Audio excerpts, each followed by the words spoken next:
እቺ ሴትዮ ምን እያለችን እንደሆነ ገብቷችኋል? ግን አሁን ማታ 1 ሰዓት ላይ ለ1000 የቴሌ ብር የተበደራችሁ ሰዎች እዳችሁን ከፍልላችኋለሁ ነው። ፎቶው የእርሻ ነው። እርሻ ውስጥ ቆማ ነው እና የሆነ ዝባዝንኬ ይላል። አንብቡ ጽሑፉን። እና ምን እያለችን ነው መሰላችሁ? አንድ ቲክቶክ አካውንቴ ትንሽ ስለሆነ አሳድጉልኝ ነው። ሁለት ይሄ እርሻ የኔ ነው ነው። እንግዲህ መች ነው ከዚህ የተባረረችው ከሀገር የወጣችሁ ጠፍታ? እንግዲህ ስንዴ ዘርቼ ደርሶ በዚህ ደረጃ ነው ያለው እያለችን ነው። አረ የገጠር ልጆች የት ናቸው ያላችሁትና ተደግፈ የተነሳኸው ህንፃ ተደግፈ የተነሳኸው መኪና ሁሉ ያንተ አይደለም። እንዴት ባለፈው ማንጋርድን እንደዚሁ ቪዲዮ ቀርጻ እሱንማ በአፏን የተናገረችው የኔ ነው አለች። ያንቺ አይደለም ብለን በማስረጃ አፏን ያስያዝናት።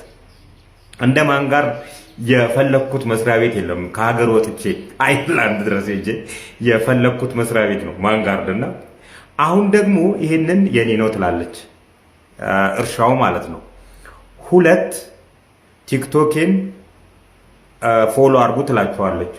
ሶስተኛው እርሻ እያረስኩ ስለሆነ ወደ አይርላንድ የምትመጡ ሰዎች በኔ በኩል ኑ ብላ ገንዘብ ጠይቃለች።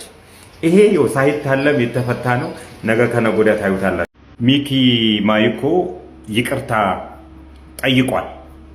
እንግዲህ አንድ ማህበረሰብ የራሱ ፍርድ ቤት ያስፈልገዋል የምለው ለዚህ ነው። አንዱ ተነስቶ የአንድ ማህበረሰብ ባህል፣ ሃይማኖት፣ አስተሳሰብ ላይ ይቀልዳል፣ ይሳደባል። ይሄን የሚያደርገው ከዛው ማህበረሰብ ገንዘብ እያገኘ ነው።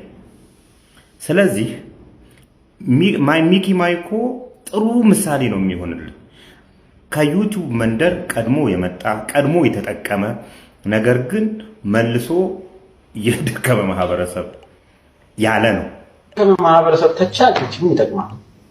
በብዙ ተርክ። ስለዚህ ህብረተሰቡ ደግሞ የሱን ቪዲዮ ባለማየት ቀጣው ማለት ነው። ከዚህ በላይ ዳኝነት አለ?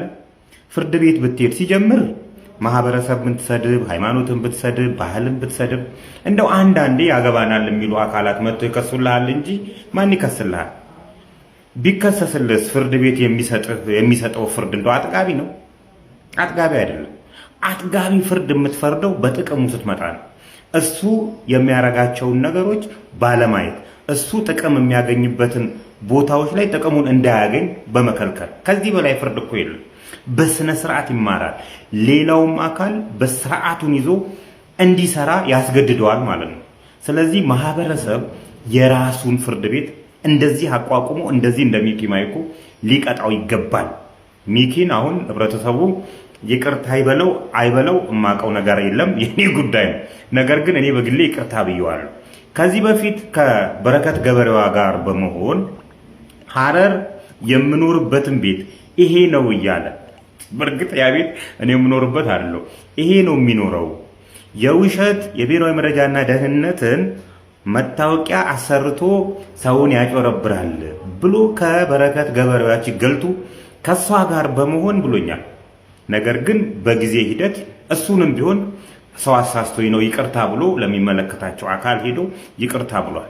ስለዚህ እኔ ይሄንንም ያልከውን ነገርም ህብረተሰብን እንትን ያልከው እንደ አንድ ግለሰብ ይቅርታ አድርጌልሃለሁና ሌሎቻችሁም እንደዚህ አይነት ቅጣት በተለይ እነዚህ ሌባ ድርጅቶች ላይ ከነሱ ባለመገበያየት እነሱ የሚያደርጓቸው ክንዋኔ ውስጥ ባለመግባት ፓርቲሲፓንት ባለመሆን እነዛን ድርጅቶች ግለሰቦች አሳምረን ፍርድ ቤት ሳንሄድ ጠበቃ ሳንቀጥር ሳንመላለስ እንደዚህ ልንቀጣቸው ይገባልና ሚኪ ማይኮ ትክክለኛውን ቅጣት አግኝተሃልና ተመልሰህ ወደዛ ባለጌ መንደር ውስጥ የ5 ሚሊዮን ብር ወይም ደግሞ የ100 ግራም ወርቅ የመጋቢት ወር የቅን ልቦች አሸናፊ መሆኔን ተከትዬ ይሄንን 5 ሚሊዮን ብር ወይም ደግሞ 100 ግራም ወርቅ ከሚከፋፈሉ ሰዎች መካከል ኮንተንት ክሬተሮች መካከል አንዱ መሆኔ ተረጋግጧል። ብዙዎቻችን ፎሎወሮቼ ሌላ ሰዎች የመጋቢት ወር የቅልቦች አሸናፊ መሆኔንና በ5 ሚሊዮን ብሩ ሽልማት ውስጥ እኔም መካተቴን ስለማታውቁት እንድታውቁት ለማለት ነው። 2 ጊዜው ሲደርስ የቅልቦች መስፈርቱ ምን እንደሆነ 5 ሚሊዮን ብር ወይም ደግሞ 100 ግራም ወርቁን ለመሸለም በምን መስፈርትና አካሄዶች እንደሚያሸልም ሲነግሩን እናንተ እኔ እንዲሸለም የምትፈልጉ ሰዎች ራሳችሁን እንድታዘጋጁ በሚል ነው ይሄን ቪዲዮ መስራት ያስፈለገው። ሌላኛው እዚህ ውድድር ውስጥ እንድሳተፍ ያደረጋችሁ የቅልቦች ሰዎች ምስጋና ይገባችኋልና አመሰግናለሁ ለማለት ነው። ለሰራሁት ነገር እናንተ ክሬዲት ስለሰጣችሁኝ ደግሜ ምስጋና ይድረሳችሁ።